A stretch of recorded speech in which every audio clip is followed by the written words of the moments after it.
बिस्मिल्लाहिर्रहमानिर्रहीम। अस्सलाम वालेकुम। आज हम MTH 632 के फ़ाइनल टर्म्स के पेपर्स के क्वेश्चंस को डिस्कस करते हैं। फ़ाइनल टर्म के पेपर्स के क्वेश्चंस के लिए आपको सबसे पहले आपका जो चैप्टर जहाँ से आपके मॉड्यूल स्टार्ट होते हैं उसमें आपके पास कुछ हार्मोनिक फंक्शंस का एक टॉपिक है।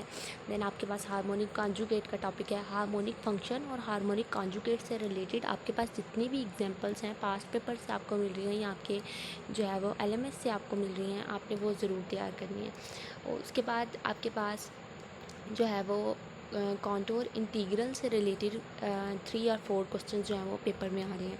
देन आपने सीडेड फर्नेट फार्मूलाज हैं ये आपने जो है वो आपका लास्ट 2 मॉड्यूल्स हैं, इनको अच्छी तरह समझ लेना है। सीडेड फर्नेट फार्मूलाज का जो क्वेश्चन है वो आपसे कह देता है कि जो आपका n है वो इसके इक्वल है, तो आप कोई एक न्यू फार्मूला ड्राइव करके बताएं। तो इस मॉड्यूल के से आपको 3 और 4 क्वेश्चन जो हैं वो मस्ट आ रहे हैं। तो आपने ये देख लेने हैं कि सीडेड फ्रीनेट फार्मूलाज से आपने इसको किस तरह से जो है वो सॉल्व करना है। आपने इसको LMS से समझ लेना है या आपको कोई वीडियो लेक्चर्स मिलते हैं तो आप उधर से समझ लें, ठीक है। एक ये क्वेश्चन हो गया। इसके अलावा find analytically region function of z आपको उसने दिया हुआ है और आपने इसके अंदर से u और v पार्ट जो है वो अलहदा करके आपने बताना है कि वो एनालिटिक है कि नहीं। अगर वो एनालिटिक होगा काशी रीमान इक्वेशन से आपने उसको सेटिस्फाई कर लेना है। देन आपके जो सारे ux जो है वो vy के इक्वल आएगा और यू वाई जो है वो -bx के इक्वल आएगा, ठीक है। आपने ये देख लेना है। उसके अलावा ये आपके पास क्वेश्चन जो है वो काशी कॉन्टोर इंटीग्रल जो मैंने आपको बताया, ये क्वेश्चन बहुत ज़्यादा रिपीट हो रहा है कि आप इसको सॉल्व करें कि किस तरह से सॉल्व करते हैं, या आपने देख लेना है एक दफ़ा कि हमने इसको किस तरह से सॉल्व किया। देन नेक्स्ट है आपके पास हार्मोनिक।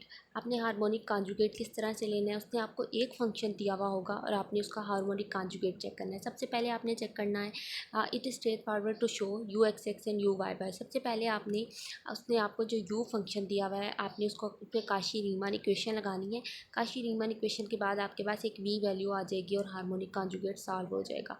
और अगर आपको आपने हार्मोनिक कॉन्जुगेट फाइंड करना कहीं कि हार्मोनिकली प्रूव करें तो आपने सबसे पहले उसके लिए उसका u(x)(x) एंड u(y)(y) सॉल्व करना है। अगर वो ज़ीरो हो जाता है तो उसका हार्मोनिक कॉन्जुगेट जो है वो सॉल्व हो जाएगा। देन नेक्स्ट है आपके पास काज हाइपरबोलिक z से कांटोर काशी का इंटीग्रल फार्मूला लगाएं। तो ये क्वेश्चन भी जो है काशी इंटीग्रल फार्मूला से भी क्वेश्चन आ रहे हैं और काशी कांटोर इंटीग्रल से भी क्वेश्चन आ रहे हैं, ठीक है। आपने ये जो क्वेश्चन हैं एक दफ़ा मस्ट जो है वो समझ लेने हैं, ठीक है। नेक्स्ट है आपके पास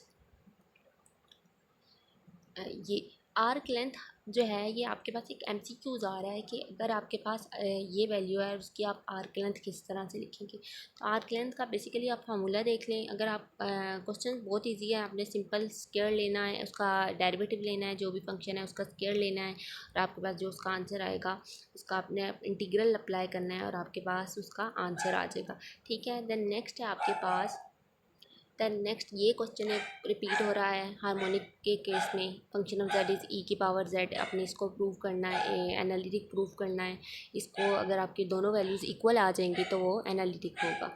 देन आपके पास ये क्वेश्चन साइन z जो है वो आपने प्रूव करना है एनालिटिकली कि आपने उसी तरह से काशी रीमान इक्वेशन लगानी है और उसको सॉल्व कर लेना है। z जो है वह आपका x प्लस आयोटा y के इक्वल होता है। देन आपने साइन का फार्मूला ट्रिग्नोमेट्रिक केस में ओपन कर लेना है। Sine x cos hyperbolic y iota cos x sine hyperbolic y।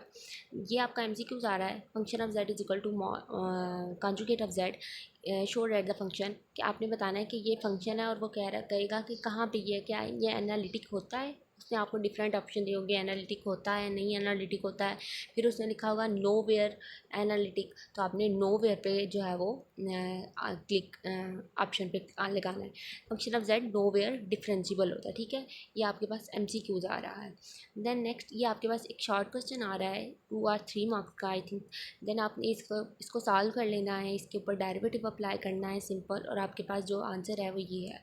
एक दफ़ा आप देखेंगे आपको समझ आ जाएगी। देन नेक्स्ट है आपके पास ये क्वेश्चन जो है वो एक दो एमसीक्यूज़ में जो है वो आ रहे हैं कि आप इसको सॉल्व करके आप उसका आंसर लाएंगे। तो आप एक दफ़ा इसको समझ लें। एक्सपोनेंशियल ऊपर पावर में जब भी आ जाता है तो वो स्टार्ट में आ जाता है एक्सपोनेंशियल 1/पाई स्टार्ट में आ गया, लॉगरिथम ऑफ -1 हो गया। दैन आपने प्रिंसिपल वैल्यू ऑफ लॉगरिथम का फार्मूला लगाना है और इसको सॉल्व कर लेना है और आपके पास आंसर आ जाएगा। या आपके पास एक एमसीक्यूज़ आ रहा था 1 की पावर में 2 आयोटा और आपने उसको प्रूव करना था कि आपका आंसर क्या आएगा। देन ये क्वेश्चन तो इतना रिपीट नहीं हो रहा। इसके अलावा सिंगुलैरिटी बतानी है। सिंगुलैरिटी क्या होती है कि कोई ऐसा पॉइंट जहाँ पर आपकी वैल्यू जो है वो एंड पर ज़ीरो हो जाए, तो आपने जो इसका जो होता है नॉमिनेटर होता है, इसको सॉल्व कर लेना है। अगर आपका फैक्टराइजेशन से सॉल्व होता है तो करें, नहीं तो आप क्वाड्रेटिक फार्मूला लगाएं, उसकी जो वैल्यू होगी वो उसका सिंगुलर पॉइंट होगा। देन आपके पास ये क्वेश्चन भी एक दो दफ़ा जो है वो रिपीट हो रहा है कि आपने वी पॉइंट बताना है और आपके पास फंक्शन है, आपने सिंपल फंक्शंस के डेरिवेटिव लेने हैं एक्स वाई और जेड की रिस्पेक्ट से। फिर उसने आपको पी पॉइंट बता दिया है, आपने सिंपल ये आपके पास फार्मूला है, आपकी जितनी भी वैल्यूज़ हैं वी partial f by partial x सारी पुट करनी है, आंसर ले आना है। और अगर -3 अगर आया तो अगर -3 आया तो वो एक डायरेक्शनल डेरिवेटिव होगा। देन आपके पास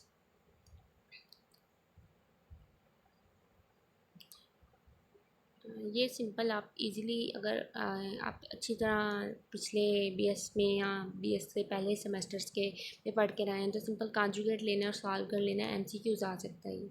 देन नेक्स्ट आपके पास ये क्वेश्चन जो है वो रिपीट हो रहा है, एमसीक्यूज़ भी आ रहा है कि 1/n³ माइनस एयोटा जो है वो सॉल्व करें for convergence and also find epsilon. तो माइनस एयोटा >0 इसका आंसर आता है और ये कन्वर्जेंस होता है। ठीक है, ये क्वेश्चन जो है वो आपका बहुत रिपीट हो रहा है, लाप्लास इक्वेशन से इसको सॉल्व करें। बहुत ज़्यादा दफ़ा रिपीट हो चुका है। आपने इसके अंदर जो है वो लाप्लास इक्वेशन को सॉल्व करना है, मतलब आपने यू एक्स एक्स और u y y equal to zero prove करना है। देन एंटी डेरिवेटिव, ये क्वेश्चन जो है वो एक दो दफ़ा जो है वो आया है, ई की पावर में पाई जेड। आपने इसको सॉल्व कर लेना है, सिंपल इंटीग्रल का फार्मूला लगाना है, उसके ऊपर इंटरवल पुट करना है और आपका जो है वो आंसर आ जाएगा। देन नेक्स्ट है आपके पास ये क्वेश्चन आ रहा है आपके पास cos z/2 dz को आपने e+1/e के इक्वल रखना है। cos z/2 पे आप इंटीग्रेशन करें तो cos का इंटीग्रेशन z/2, दैन इनर की अगेन इंटीग्रेशन 1/2 जो है वो हो जाएगी, 2 मल्टीप्लाई हो जाएगा। दैन आपका जो इंटरवल है आपने z की जगह पे इंटरवल पुट किया और आपके पास जो है वो ई की पावर अयोटा जेड माइनस ई की power minus iota Z divided by 2 aorta sign z का ये फार्मूला होता है। तो आपने साइन जेड का फार्मूला इधर ओपन कर लेना है और उसको जो है वो सॉल्व कर लेना है, तो आपका आंसर जो है वो E1/E आ जाएगा। ठीक है, ये आपने देख लेना है, बहुत इजी है, इजीली सॉल्व हो जाएगा। ये आपका क्वेश्चन आ रहा है sine inverse of z equal to 1/1 minus z का स्क्वायर। तो आपने सिंपल डब्ल्यू is equal to sine inverse of z लेना है, जेड आपका इक्वल टू साइन डब्ल्यू हो जाएगा। देन आपने दोनों तरफ डेरिवेटिव लेना है, तो आपका डेरिवेटिव लेने के बाद 1/1 माइनस साइन स्क्वायर डब्ल्यू हो गया है, cos W sine square W plus cos square W जो 1 के इक्वल होता है। और अगर आपने कॉस डब्ल्यू की वैल्यू निकालनी हो तो 1 माइनस साइन स्क्वायर डब्ल्यू हो जाएगा। 1 साइन आपने कहा था जेड के इक्वल होता है, 1 माइनस जेड का स्क्वायर हो गया। इसी तरह जो है वो डब्ल्यू है वो are sine inverse of z के। अगर वो इसी तरह आपको कह दे कि कॉज इनवर्स ऑफ जेड का डेरिवेटिव लें और वो आपके पास 1/z² - 1 आना चाहिए, आपने उसको भी प्रूव कर लेना है। देन आपके पास ये एक दफ़ा दो दफ़ा क्वेश्चन रिपीट हो रहे हैं कि cos z+1 + z2 का फार्मूला जो है वो ड्राइव करें और sin z1 + z2 का जो फार्मूला है वो ड्राइव करें। तो आपने एक दफ़ा ये देख लेने हैं।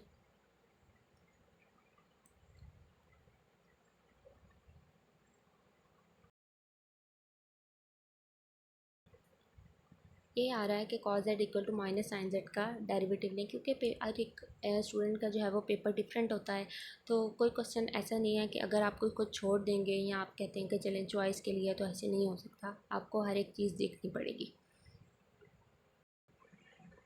ये आपके पास एमसीक्यूज़ फाइल है, इस फाइल का लिंक जो है वो आपको डिस्क्रिप्शन बॉक्स में मिल जाएगा, आपने डाउनलोड कर लेनी है। ठीक है, आप यहाँ से अपने एमसीक्यूज़ जो है वो हर मॉड्यूल से रिलेटेड तैयार कर लें। आपको आपका जो एमसीक्यूज़ का 40 एमसीक्यूज़ हैं वो यहाँ से क्लियर हो जाएंगे। देन आपके पास जो सॉल्व करने वाले एमसीक्यूज़ आते हैं तो आप सबसे पहले अपने क्वेश्चन तैयार करें और उन सॉल्व करने वाले एमसीक्यूज़ को फिर तैयार करें, तो आपका पेपर जो है वो इजीली हो जाएगा। इसके अलावा आपको एक और फाइल का डिस्क्रिप्शन में मिलेगा, वो आपने डाउनलोड कर लेनी है। इस फाइल में आपको कुछ इंपॉर्टेंट क्वेश्चंस भी मिलेंगे और एमसीक्यूज़ भी मिलेंगे। आपने वो इंपॉर्टेंट क्वेश्चन जो है वो आपको फ़ाइल के लास्ट में मिलेंगे, आपने क्वेश्चंस देख लेने हैं और कुछ एमसीक्यूज़ टाइप भी क्वेश्चंस बने हुए हैं, आपने वो भी देख लेने हैं। तो आपका पेपर जो है वो होप सो बहुत अच्छा होगा। लेकिन ये क्वेश्चंस हैं, आपने इनको अच्छी तरह से देख लेना है। ये क्वेश्चन मैंने आपको कहा था कि एमसीक्यूज़ में आ रहा है, अयोटा की पावर में 2 अयोटा किसके इक्वल होता है, ठीक है। आप ये उन्होंने एमसीक्यूज़ में दिया हुआ था। देन आपके पास इसके अलावा फाइल का लिंक आपको जो है वो डिस्क्रिप्शन बॉक्स में मिल जाएगा, आपने डाउनलोड कर लेनी है। अल्लाह हाफ़िज़, थैंक यू।